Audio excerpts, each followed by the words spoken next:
Welcome to another episode of Despite the Challenges, a show where we showcase amazing ability of people who, despite their challenges and impeding circumstances, not only they turn around their own lives, but they go out in the community and do amazing things. It's once in a while we do take diversion from our main topic, main theme, and bring you stories of information, importance, and something that everyone out there can utilize that information. And today we have similar story about the future of the jobs, green jobs, etc. And presenting the discussion with me here is New Jersey State Commissioner of Public Utilities, Commissioner Mr. Upendra Chivukula. We have Mr. Chivukula in a previous show, and we are continuing this as a part 2 of the conversation about economic empowerment, income equality, and the future of the jobs in our state and especially in our country. So welcome to the show, Mr. Chivukula. Thank you. All right. So this is a continuation of our past series of talking about the jobs and economic empowerment. We touched a little bit about the AI, the robotics, and the technology taking over our lives, so to speak. I don't mean cell phones. They do. But in a generalization, when our youths are going to colleges and they spend 4 years or undergrad, come out of grad schools with a high debt. Right. We talked about a little bit how to pay for that if they do not have jobs with high-paying jobs to not only pay off their student loan debts, but also be able to save for future, be able to sustain without living at moms and dads. Right. Right. So let's talk about a little bit on the future of the jobs.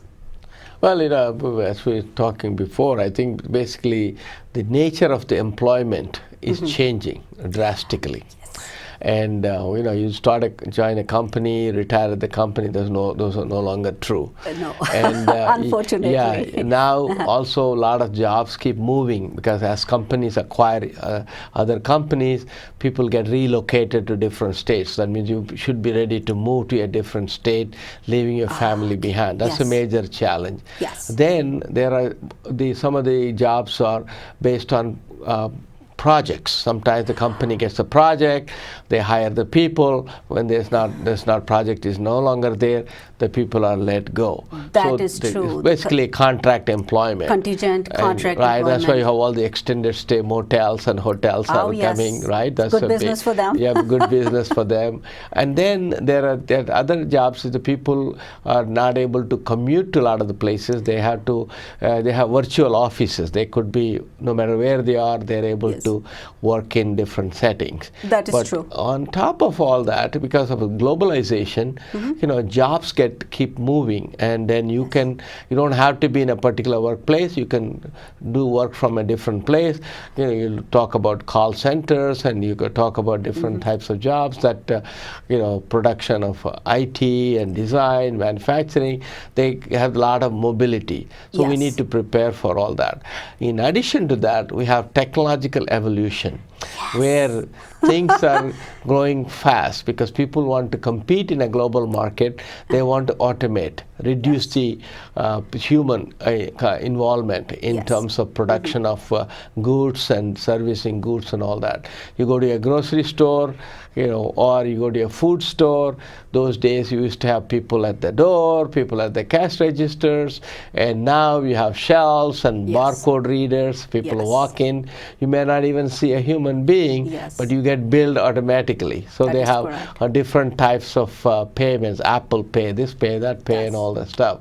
So there's even the bank's transactions. You can write a check, you can deposit a check, you can do all those things without start going to the bank, and if you go to the then you have driverless cars coming, and people who there's no job for the drivers. Then there's no need for driver's license. They don't need for that means there's a motor vehicles do not need that many people, and then you have insurance companies are affected.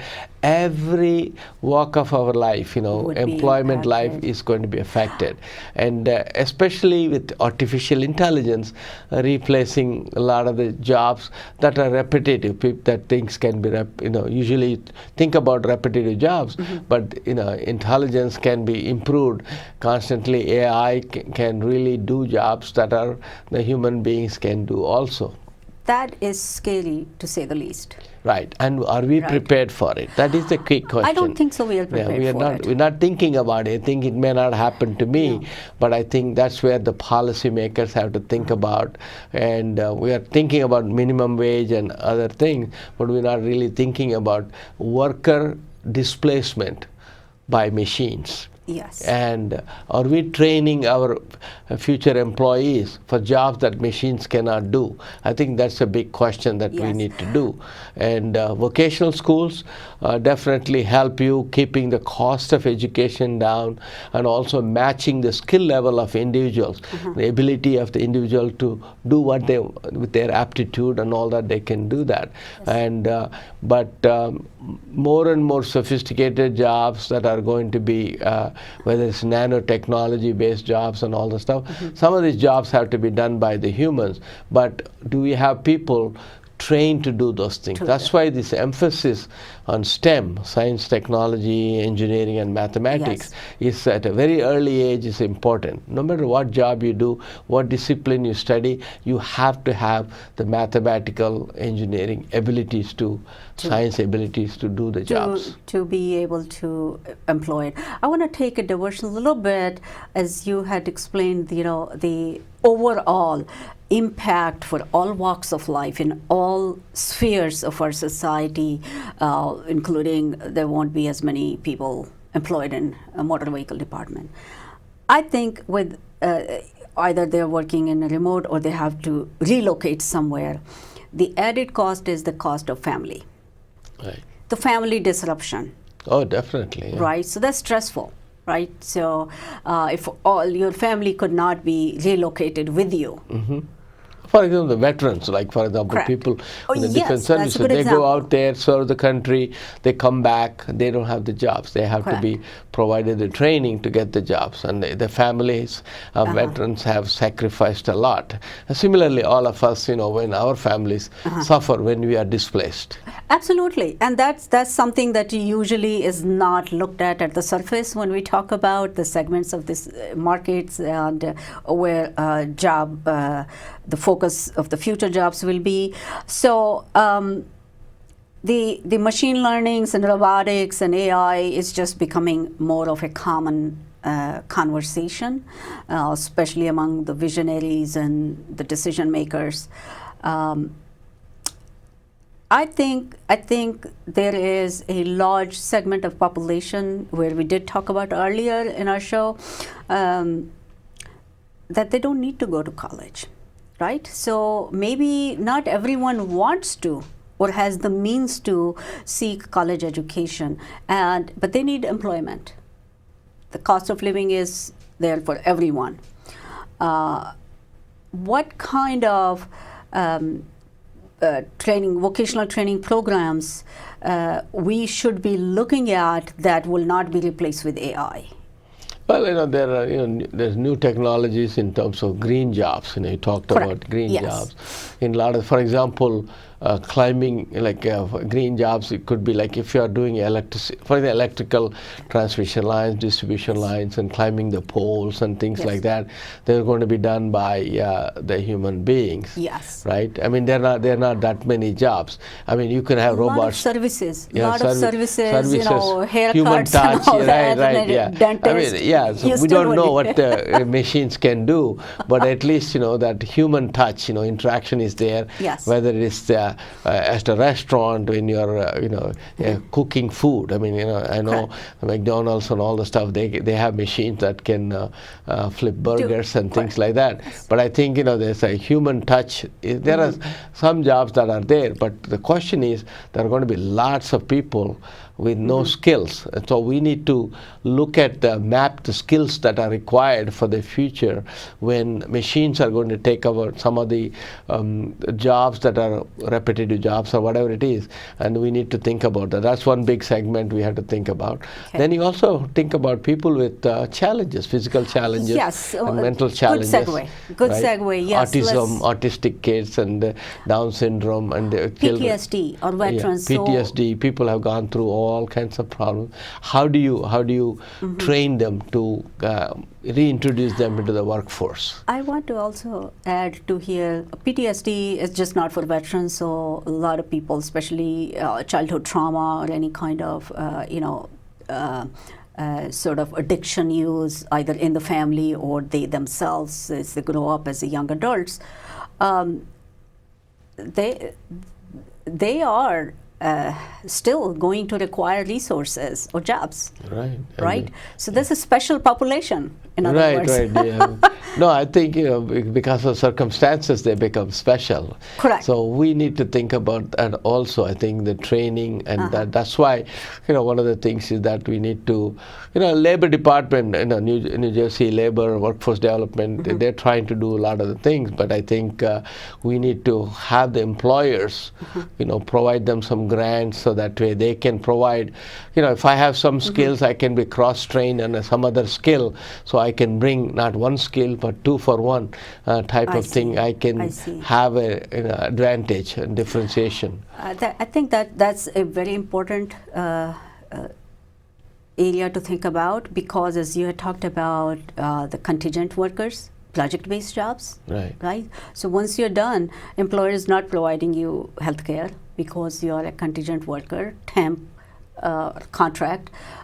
So once that particular skill needed at that particular industry is over with, so people have to constantly grow their skill set. Right. That's why you need to develop various types of training programs, and then people also have to be receptive because the changing world, and so we have to prepare them mentally and physically for the changing the employment scene, and the field is going to be different.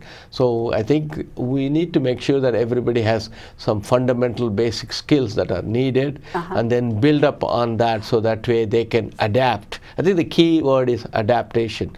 You are able to adapt to the challenges, changes, and if you are saying that no, I can only do this, and then you will be left behind. Limiting yourself. Okay, so in other words, what we are looking at for coming generations, not to talk about your grandma's recipe, because in McDonald's and every Robarts they'll be preparing food, most of our food, so forget that. That kind of cost to the family life. And at the top, we had talked about earlier in a show, economic empowerment and income equality.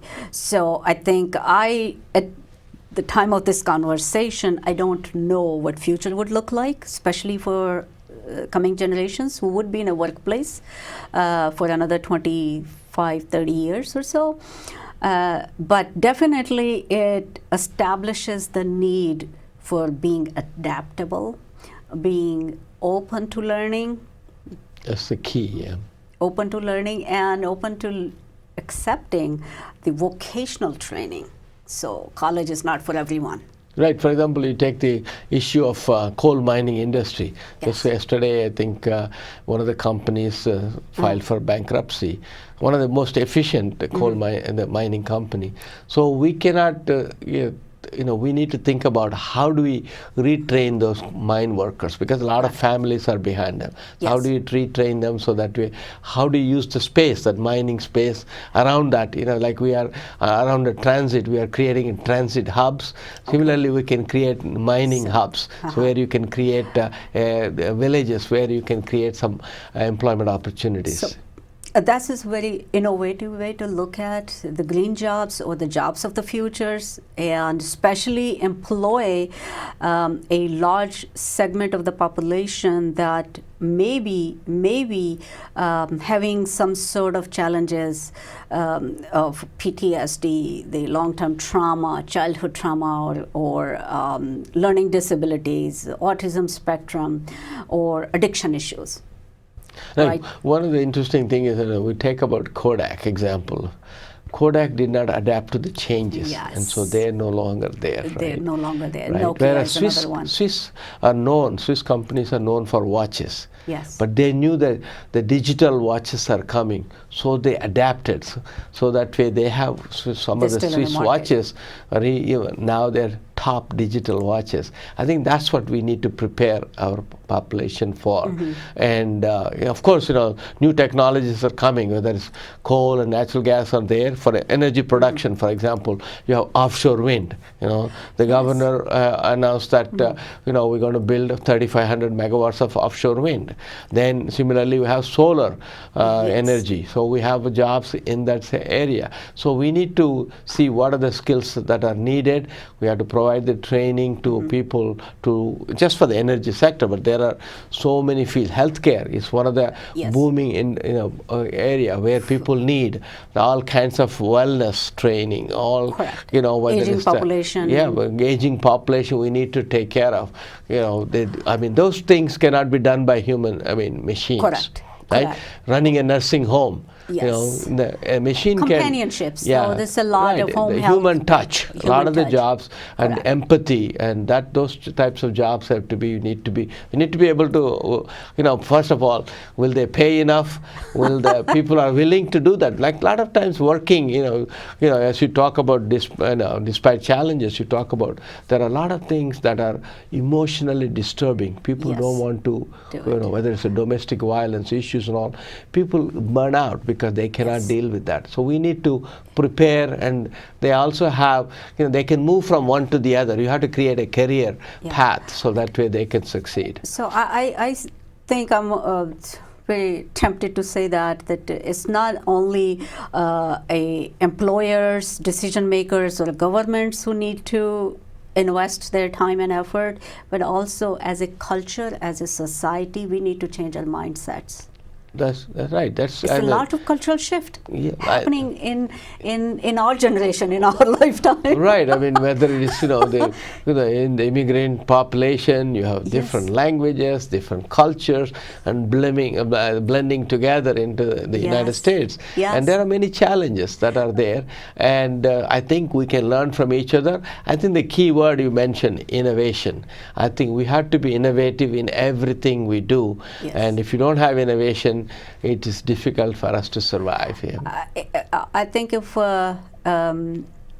we as a society become open to ideas, innovative, not what our grandparents did or didn't do, things have changed, and just accepting the fact that the norms of today are different, and for our next generation they would be different, and then work together, come together.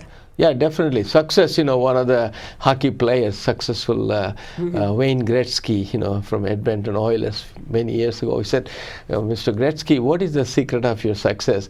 He says, you don't find me where the puck is, and I will always be where the puck is going to be. So that's what the future jobs, and that's what we have to train our mindset, so that way we are always prepared for ever-changing future. So that drastically changes training our teenagers to when they become young adults. Right. A lot of the time, they're very lucky to be born in this age, because when I was growing up, a lot of the things were, in the nascent stage. Correct. Now the technology, the computers, you can carry a small computer in your pocket in terms of your intelligent device. And a lot of the people spending a lot of time communication. There are no barriers. You can do social media. Instant communication. Instant communication is there. Instant access to information. Instant, so you can connect person in a different part of the world just like that. And so we have to train them to take advantage of that, not just for entertainment and passing time, Correct. but how to create a career and how to create a career path. I wanted to come back to STEM. You mentioned, yes, I think if they're looking for high-paying jobs, and the STEM is especially starting from middle school, high school onward, the foundation is key, but also for higher education, when there is need for medicine, engineering, such as or any other research areas, higher education needed, and those all areas are changing because with the presence of AI, robotics, and machine learning. Right. I think the key here is that big data, which is one of the important things, because we at the New Jersey board, we try to go to schools and all that, introduce a curriculum regarding renewable energy, clean energy, so that way they prepare for those green jobs. To start, you have to plant the seed at a very early age. They can think about those careers. And when it comes to artificial intelligence and all that, I think even somebody has to design. Somebody has to design those machines. They're not designing themselves, right? At least right now. And so unless you have you see the Hollywood movies like Transformers and things, Transformers design themselves. But I think we need to think about how to train a workforce to create that machine-based culture.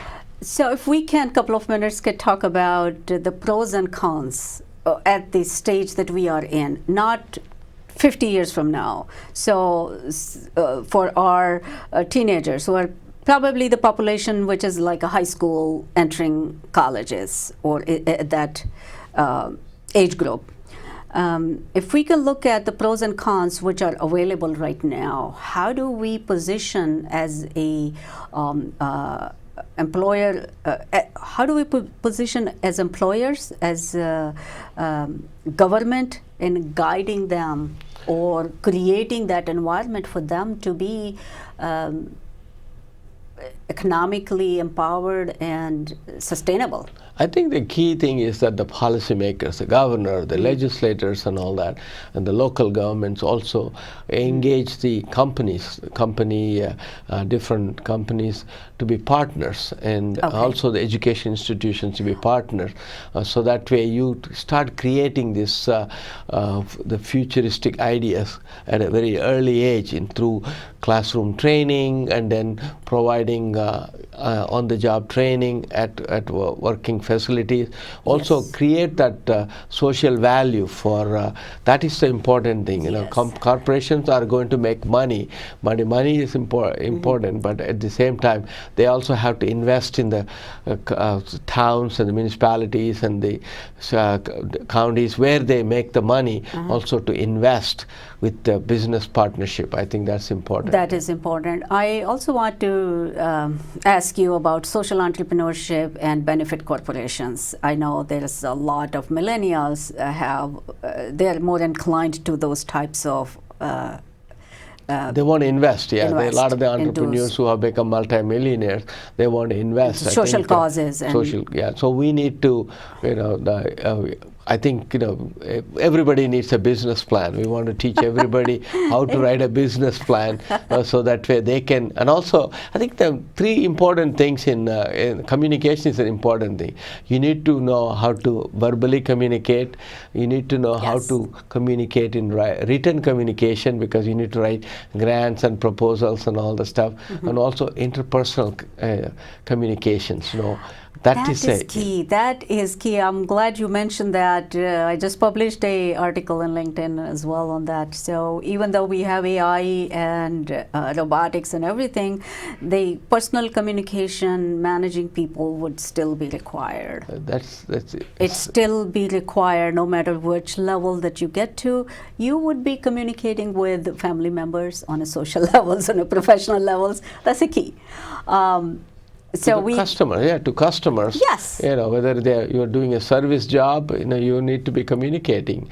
Whether you're in a restaurant, you are in a call center, whether you are in a communication center, you have to communicate with people, and you have to provide the service, because it's all tremendous competition. If you don't provide service, they go to your competitor. Exactly. So segue to that, as we have very little time left, I wanted to ask you about the job market and a global competition, and it is flat world, right? We have access to everything that we can get, Bitcoin or credit cards or debit cards or currency is no problem.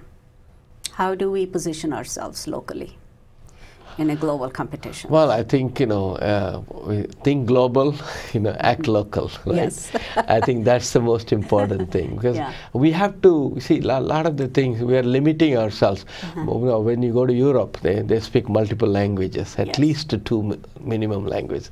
In the US, you only speak one language. Yes. Right? And now emojis, and you don't even have to speak languages. Right. You can. So I think you have to be dexterous and multi-capability. That's what you need. And multitasking we do. And some of us do it much better than others. Yes. But I think the key is to think much broader, think outside of the box. I think that's the important thing. You cannot say that somebody will take care of me. I don't think anybody will take care of you. How about the agriculture area? There can be thought of innovative areas that how our young generation can be involved into related to green jobs or agricultural area, because that has to be, the food has to be grown. Right. The food, I think people forget, people they think that supermarkets produce food. It has to be grown. Some farmer has to work hard and all this stuff. What I'm finding out, a lot of the farmers' life is difficult. And so a lot of their children, they're going to the cities to look for jobs and white collar jobs. I think so there are plenty of, agriculture definitely provides a lot of opportunities, and we need to grow food, and with more than because that's always been needed. 9 billion people in the world, I think, we're running out of space to grow food. And there are new technologies, whether GMOs and all the stuff are coming, genetically modified. So I think we need to think about how the research in the agriculture, and how do you produce more. I mean, water is a very, very precious commodity, and how do you reuse the water, how you can do all that. I mean, there's a lot of opportunities in that arena. I think the human beings are going to be involved in agriculture a lot. So to summarize it, we need to think of what it would be, what life would be 50 years from now, and how to prepare and develop talents for it, starting with our teenagers. Right. I think we need to have a roadmap. If we are going to be like this, well, we should not be training for education for the jobs today. We should be training for education for jobs of the future. For jobs of the future. Excellent. Mr. Chivukula, this has been a very important conversation. I know that it requires a lot of attention, but even whatever we covered, I find that people watching out there, they pay attention. They not just to the topics itself, but the changing dynamics of the lifestyles, the changing dynamics of the society's requirements now and in near future, and coming 10 years and 15, 20 years, not just for the healthcare, but in every aspect of life. I thank you for being here. Hopefully we will have you come back and talk about more and about the future of the jobs. And once again, this was a very informative thank you. Session or show, and until next time, I am host Ritu Chopra, and you had been watching Despite the Challenges.